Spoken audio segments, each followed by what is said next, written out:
La prise 2 aura été la bonne pour la ville de Sept-Îles qui pourra construire officiellement son hôtel de ville derrière le centre socio-récréatif. Il y a seulement 358 résidents qui ont signé le registre contre le règlement d'emprunt nécessaire au projet. Il en fallait plus de 2000 pour qu'un référendum se tienne ou que la ville abandonne l'idée. Pour le maire Benoît Bétotte, c'est la preuve que la population soutient maintenant la construction.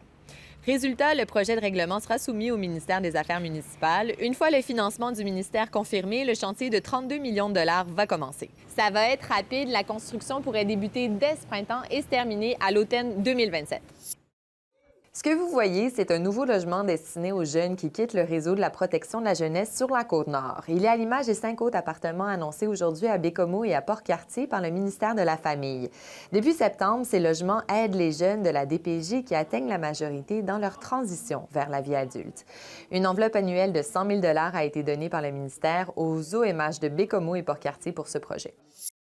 Imaginez un ex-olympien français qui vous loue des skis et vous parle des conditions de neige. C'est la chance qu'ont les gens de Sept-Îles avec la présence de Jérôme Casanova au centre Rapido. L'athlète a participé dans les années 90 à des championnats internationaux de saut à ski et il est même devenu entraîneur de haut niveau. Jérôme Casanova a quitté le monde de la compétition depuis plusieurs années et se consacre aujourd'hui au ski et au surf.